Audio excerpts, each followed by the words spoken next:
നമസ്കാരം. ആന്റണി പെരുമ്പാവൂരിന്റെ വിമർശനത്തിന് മറുപടിയുമായി സുരേഷ് കുമാർ ഇപ്പോൾ രംഗത്തെത്തുന്നത് തന്നെയാണ് ഏറ്റവും ഒടുവിൽ പുറത്തുവരുന്ന സിനിമാ ലോകത്തിലെ ഒരു പ്രധാനപ്പെട്ട വാർത്ത. ആന്റണി സിനിമ കണ്ടു തുടങ്ങുമ്പോൾ സിനിമ നിർമ്മിച്ചയാളാണ് താനെന്നും അപ്പുറത്തു നിൽക്കുന്ന മോഹൻലാൽ ആയതുകൊണ്ട് കൂടുതൽ പ്രശ്നങ്ങൾ ഉണ്ടാക്കാൻ താല്പര്യമില്ലെന്നും സുരേഷ് കുമാർ പറഞ്ഞു. സുരേഷ് കുമാറിന്റെ വാക്കുകളാണ് ഇപ്രകാരം: അസോസിയേഷൻ ഉത്തരവാദിത്തപ്പെട്ട പൊസിഷനിൽ ഇരിക്കുന്ന ആളെന്ന നിലയിലും എത്രയോ കാലമായി സംഘടനയിൽ പ്രവർത്തിക്കുന്ന ആളെന്ന നിലയിലും എനിക്ക് ഒറ്റയ്ക്ക് തീരുമാനമെടുക്കാൻ കഴിയില്ല. വിവിധ സംഘടനകളുമായി നീണ്ട നാളായി ചർച്ച ശേഷമാണ് സമരത്തിലേക്ക് പോവുകയാണെന്ന തീരുമാനത്തിലേക്ക് എത്തിയത്. ഞാനൊരു മണ്ടനല്ല, ഒരുപാട് കാലമായി ഇവിടെയുണ്ട്. ആന്റണി പെരുമ്പാവൂർ സിനിമ കണ്ടു തുടങ്ങിയ സിനിമ എടുത്ത ആളാണ് ഞാൻ. തമാശ കളിക്കാനല്ല ഞാൻ സിനിമയിൽ ഇരിക്കുന്നത്.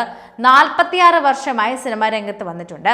മോഹൻലാലിന്റെ അടുത്ത് വരുന്ന സമയം മുതൽ എനിക്ക് അറിയാവുന്ന ആളാണ് ആന്റണി. ആന്റോ ജോസഫ് മെയ് മാസം വരെ അസോസിയേഷനിൽ നിന്ന് ലീവ് എടുത്തിരിക്കുകയാണ്. അതുകൊണ്ടാണ് വൈസ് പ്രസിഡന്റ് എന്ന നിലയിൽ പ്രതികരിച്ചത്. അസോസിയേഷൻ ഒരു കാര്യത്തിലും ആന്റണി വരാറില്ല. അതുകൊണ്ട് തന്നെ അദ്ദേഹത്തിന് കാര്യങ്ങൾ അറിയില്ല. ഉത്തരവാദിത്തപ്പെട്ടവർ പറഞ്ഞിട്ടാണ് എമ്പുരാന്റെ കാര്യം ഞാൻ പറഞ്ഞത് പിൻവലിക്കണമെങ്കിൽ ചെയ്യാം. അപ്പുറത്ത് നിൽക്കുന്നത് മോഹൻലാലാണ്. ആവശ്യമില്ലാത്ത പ്രശ്നമുണ്ടാക്കാൻ എനിക്കതുകൊണ്ട് താല്പര്യവുമില്ല. 100 കോടി ക്ലബിൽ കയറിയിട്ടുണ്ടെങ്കിൽ അതിന്റെ കണക്കുകൾ ആന്റണി അടക്കമുള്ളവർ കാണിക്കട്ടെ. തിയേറ്ററുകൾ അടച്ചിടുകയും സിനിമ നിർത്തിവെക്കുകയും ചെയ്യുമെന്ന് വ്യക്തികളല്ല തീരുമാനിക്കേണ്ടതെന്ന് അത് സംഘടനയുടെ കൂട്ടായുള്ള ആലോചന മാത്രമാണ് തീരുമാനിക്കേണ്ടത് ഒന്നുമാണെന്നാണ് ആന്റണി പെരുമ്പാവൂർ തന്റെ FB പോസ്റ്റിലൂടെ വ്യക്തമാക്കിയത്. ജനുവരിയിലെ കണക്കു മാത്രം വെച്ചുകൊണ്ട് സുരേഷ് കുമാർ മലയാള സിനിമകളെ രൂക്ഷമായി തന്നെ വിമർശിച്ചു. കഴിഞ്ഞ വർഷം ലോക സാമ്പത്തിക മാധ്യമങ്ങൾ വരെ ആഘോഷിച്ചതാണ് മലയാള സിനിമ നേടിയ വിജയത്തിന്റെ കണക്കുകൾ. മികച്ച ഉള്ളടക്കത്തിന്റെ പേരിൽ അന്യഭാഷ സിനിമക്കാരും പ്രേക്ഷകരും വരെ മലയാള സിനിമയെ ഉറ്റുനോക്കിയിരുന്ന ഒരു കാലം കൂടിയാണ് കടന്നു പോകുന്നത്. തിയേറ്ററുകളെല്ലാം പരീക്ഷക്കാലത്തും തന്നെ വ്രതകാലത്തുമൊക്കെ നിറഞ്ഞു കവിഞ്ഞിരുന്നു. പുതുവർഷം പിറന്ന് ഒരു മാസത്തിന് മുൻപ് ആ മാസം വരവിനെ മാത്രം ഉയർത്തി കാണിച്ചുകൊണ്ട് സിനിമാ മേഖലയെ ഒട്ടാകെ വിമർശിക്കാൻ ഒരുമ്പെട്ടത് തീർച്ചയായും ആരോഗ്യകരമായ ഒന്നായി തോന്നുന്നില്ല എന്നായിരുന്നു ആന്റണി പെരുമ്പാവൂരിന്റെ വിമർശനം.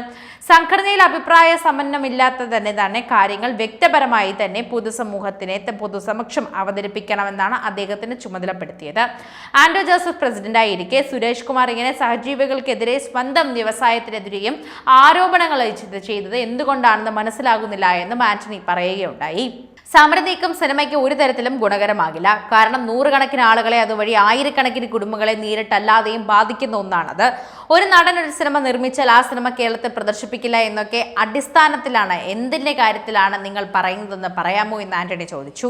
എമ്പുരാൻ എന്ന ചിത്രത്തിന്റെ ചെലവ് എത്രയെന്നറിയാത്ത സുരേഷ് കുമാർ ആ ചിത്രത്തിന്റെ ബഡ്ജറ്റിന്റെ എത്ര അധികാരമായി പറയാനുള്ള സാധിച്ചുവെന്നും ആന്റണി പെരുമ്പാവൂർ ചോദിക്കുന്നുണ്ട്.